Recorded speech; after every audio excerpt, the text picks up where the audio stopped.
नमस्कार साथियों, फाइनली 50 दिन के इंतजार के बाद एसएससी चेयरमैन साहब ने नोटिफिकेशन आपके मुंह पे फेंक के मार ही दिया है। 12,256 वैकेंसी इसमें जो है अनाउंस की गई हैं। मैंने 50 दिन क्यों बोला है, क्योंकि चेयरमैन साहब ने कहा था कि भाई हम 30 मार्च तक जो है नोटिफिकेशन निकाल देंगे, लेकिन फाइनली 50 दिन का हमने इंतजार किया और 12,256 वैकेंसी ये देखने को मिली है। बढ़ के हालांकि 15,000 तक पहुंचने की संभावना रहेगी, लेकिन कुछ बदलाव चेयरमैन साहब ने इन 50 दिन का जो ये समय लिया है इसमें किए हैं। वो बदलाव क्या है, खास बदलाव है, ध्यान देने की जरूरत है। तो एक एक करके जो है स्टेप टू स्टेप देख लेते हैं। सबसे पहले जो बेसिक इंफॉर्मेशन है एग्जाम भरने से संबंधित, उस पर मैं पहले बात कर लेता हूं, फिर उसके बाद जो एग्जाम प्रक्रिया में जो बदलाव थोड़ा सा किया गया है चेयरमैन साहब के द्वारा, उस पर भी चर्चा करूंगा। देखो भाई, यहां पे आपको सबसे पहले तो देखिए फॉर्म कब से भरा जाएगा भाई। तो ये भरा जाएगा 21 मई 2026 से लेकर के 22 जून 2026 तक, और इसकी जो फीस सबमिशन की जो लास्ट डेट है वो 22 जून 2026 है। टाइम से भर लो, लास्ट डेट का इंतजार करना मत, जितना जल्दी भर सकते हो अपना भर लो, ठीक है ना। लास्ट डेट पे कई बार वेबसाइट हैंग करती है, बहुत सारी ग्लिच आती हैं, तो उससे बचिएगा। जो आपका टीयर 1 होने वाला है, जो हमारा टीयर 1 का पेपर होने वाला है, उसके लिए जो टेंटेटिव डेट दी गई है वो है अगस्त सितंबर में, कभी भी हो सकता है भाई, अगस्त सितंबर 2026, और लगभग 3 महीने बाद दिसंबर 2026 में आपको जो है मेंस का पेपर, टीयर 2 का पेपर देखने को मिलेगा, ठीक है। तो ये तो कुछ बेसिक जानकारी है जो आपको याद रखनी है। अब उसके बाद पेपर की प्रक्रिया क्या होगी। टीयर 1 की बात करें तो टीयर 1 में आपको मेरे भाई 25 सवाल तो मिलेंगे रीजनिंग के। कितने नंबर के होंगे? 50, मतलब हर क्वेश्चन 2 नंबर का है। जो जीएस वाला सेगमेंट है 25 क्वेश्चन 50 नंबर, भाई 2 नंबर का तो 50 हो गए। मैथ्स में भी quantitative aptitude 25 question 50 number, English में भी 25 क्वेश्चन 50 नंबर। लेकिन एक खास बदलाव, और आपको खास ध्यान देना है इस चीज पे, और वो बदलाव क्या है? बदलाव ये है मेरे भाई कि आपको इसके लिए 1 घंटा मिलेगा पूरा। टीयर 1 के लिए आपको जो है 1 घंटा मिलेगा, और इस 1 घंटे में 15-15 मिनट इन चारों सब्जेक्ट को आपको मिलेंगी। मतलब 15 मिनट का सेक्शनल टाइमर आपको लगा हुआ मिलेगा भाई। 15 मिनट जैसे निकल जाएंगे, अब ऑटोमेटिकली अगले जो है सब्जेक्ट की तरफ आपका सिस्टम बढ़ जाएगा। तो आपको मतलब कहने का यह है कि चीजें प्रैक्टिस पे बहुत ज्यादा डिपेंडेंट हो जाएंगी इस बार, कि आपको गिवन टाइम में जो है अपने पेपर को लगाना है। तो इसके लिए चेयरमैन साहब 50 दिन ले गए। हालांकि इसका तो पहले से अंदाजा था, सभी को अंदाजा हो रहा था कि इस बार ये सब सेक्शनल टाइमर वगैरह होने की पॉसिबिलिटी है। 50 दिन बच्चा इंतजार कर रहा है, लेकिन खैर कोई नहीं, देर आए दुरुस्त आए। आओ इधर मेंस वाले में देख लो जी। मेंस वाले में क्या किया है इन्होंने। जो टीयर 2 है, टीयर 2 में आप देखोगे जो सेक्शन 1 है, सेक्शन 1 में आपका मैथमेटिक्स है 30 क्वेश्चन। एक क्वेश्चन आपका 3 नंबर का है, ठीक है जी, और रीजनिंग के 30 क्वेश्चन हैं, तो कुल मिलाकर के हो जाते हैं 60 क्वेश्चन। सेक्शन 1 में आपको 60 क्वेश्चन देखने को मिलेंगे, एक क्वेश्चन 3 नंबर का, टोटल में हो जाते हैं कितना? 180 नंबर, ठीक है जी, सही है ना। हाँ, 36 18 180। अब इसमें जो आपको ध्यान देना है, देखो यहां पर भी सेक्शनल टाइमर मिलेगा आपको। 1 घंटे का टाइम इन दोनों सब्जेक्ट्स को दिया गया है, और 30 मिनट आपको मैथ्स के लिए दी गई हैं, और 30 मिनट ही आपको रीजनिंग के लिए दी गई हैं।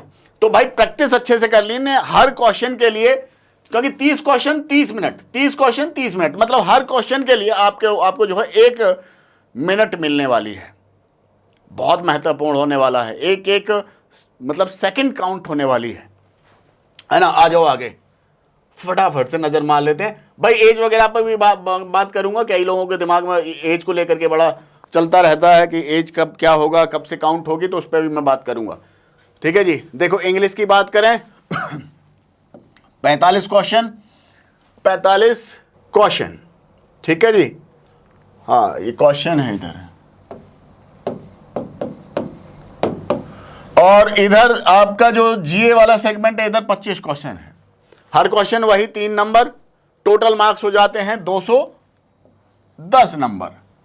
ठीक है जी। यहां पर इंग्लिश के लिए जो समय दिया गया है, इंग्लिश के लिए जो समय दिया गया है वो कितना समय दिया गया है जी, ये देखो कितना मिनट दिया गया है, 40 मिनट्स। और जीएस के लिए जो टाइम दिया गया है वो दिया गया है 20 मिनट्स। या 20 मिनट में आपको 25 करने हैं और इधर आपको 40 मिनट में 45 करने हैं। पहले क्या करते थे कि हम 10 मिनट में ही अपना जीएस का निपटा लेते थे, बाकी टाइम जो है अपना मैथ्स में लगाते थे। लेकिन इस बार ऐसा नहीं हो पाएगा भाई, जैसे ही टाइमर पूरा होगा ऑटोमेटिकली आपका जो सिस्टम है वो अगले सेगमेंट की तरफ बढ़ जाएगा। तो इस पे जो है बहुत ध्यान देना पड़ेगा, और प्रैक्टिस पर जाकर के सारी चीज़ें डिपेंडेंट हो गई हैं बहुत ज़्यादा। इस बार आपको प्रैक्टिस करनी पड़ेगी। तो और देखो कि और क्या क्या चीज़ें आपको देखने को मिलेंगी। लास्ट टाइम आपको एक वैकेंसी AA की पोस्ट आपको देखने को नहीं मिली थी, लेकिन इस बार वो पोस्ट देखने को मिलेगी। लेकिन उससे पहले एक चीज़ और देख लो, जो आपका सेशन 3 है इसलिए आपको 15 मिनट का पेपर मिलेगा। किसके लिए? कंप्यूटर का, कंप्यूटर नॉलेज टेस्ट होगा। 20 क्वेश्चन आपको मिलेंगे 60 नंबर के, हर क्वेश्चन 3 नंबर का। लेकिन ये 15 मिनट आपको इसके लिए टाइम अलॉट है, कितना? 15 मिनट। तो ये सेक्शन 3 हो गया। नेक्स्ट आओ, उसके बाद है आपका स्पीड टेस्ट, टाइपिंग टेस्ट हो गया। और जो AA वगैरह की पोस्ट भरेंगे उनके लिए स्टैटिक्स का पेपर 100 क्वेश्चन, और general study, finance and economics 100 question. तो ये सबके लिए नहीं है भाई, सबके लिए नहीं है। जो आपका जो AA की पोस्ट भरेंगे या फिर जो आपका ASO की पोस्ट भरेंगे उनके लिए रहेगा। आओ देखिए, ये पोस्ट है आपका एकमात्र गजेटेड पोस्ट है, नॉन मिनिस्ट्रियल, किसी भी मिनिस्ट्री के अंदर नहीं आती है। और असिस्टेंट ऑडिट ऑफिसर AA जिसको आप बोलते हैं सेंटर, और AAO स्टेट। लेकिन आपको प्राथमिकता ये है, मतलब आपको ध्यान ये देना है कि भाई जिस भी स्टेट को आप चूज कर रहे हैं तो उसमें जो उसकी जो लैंग्वेज है उसकी लैंग्वेज में आपको महारत हो, लिखना पढ़ना, और उसमें जो है आपको महारत हो।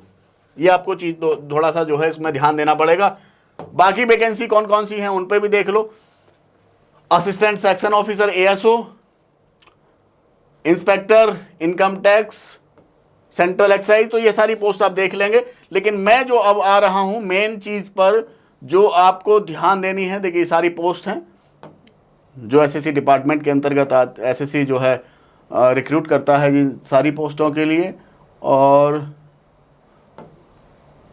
मेनली जो अभी मुझे बात करनी है वो करनी है एज लिमिट पर, क्योंकि एज लिमिट को लेकर के बच्चे बहुत परेशान रहते हैं। लगातार बच्चों के मैसेज आते हैं कि सर कब तक काउंट होगा, कैसे काउंट होगा। तो पूरा एक देखिए ध्यान दीजिएगा। जो एज लिमिट है एज ऑन 1/8/2026 जो हमारी एज काउंट होगी वो 1/8/2026 तक ये काउंट होगी, जो 18 से 27 आपको दिया गया है। और ध्यान दीजिएगा 18 से 27 आपको दिया है ना, ये बताया गया है कि 2/8/1999 से लेकर के 1/8/2008 के बीच में आप जन्मे हो। मतलब कहने का कि 2/8/1999 से पहले ना जन्मे हो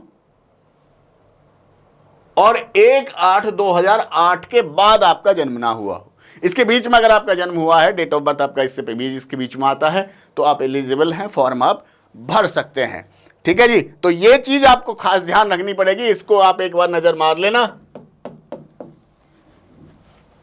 चलो ठीक है जी। तो बाकी आगे और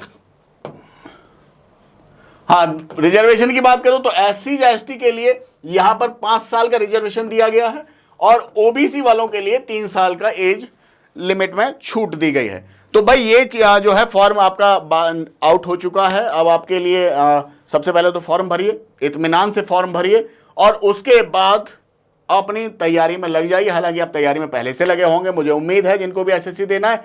लेकिन अब जी जान झोंक दीजिएगा, क्योंकि सेक्शनल टाइमर का आपको ख्याल रखना है। प्रैक्टिस आपकी जितनी बढ़िया होगी उतना आप अच्छा परफॉर्म कर पाएंगे। लेकिन मुझे उम्मीद है जैसे कि सेक्शनल टाइमर लगाया गया है तो पेपर टफ तो नहीं होगा। जैसे पहले पूछा आज आ रहा था तो थोड़ा सा गिरावट आएगी उसमें, क्योंकि अगर लेंदी सवाल आएंगे तो जो गिवन टाइम है उस गिवन टाइम में क्वेश्चंस का होना कई बार आपको परेशान कर सकता है। तो इसलिए उसका भी ख्याल रखेगा डिपार्टमेंट, चेयरमैन साहब रखेंगे उसका ख्याल। तो चलिए मिलते हैं फिर एक और अगली वीडियो में, अगली क्लास में। तो थैंक यू सो मच। जय हिंद, जय भारत।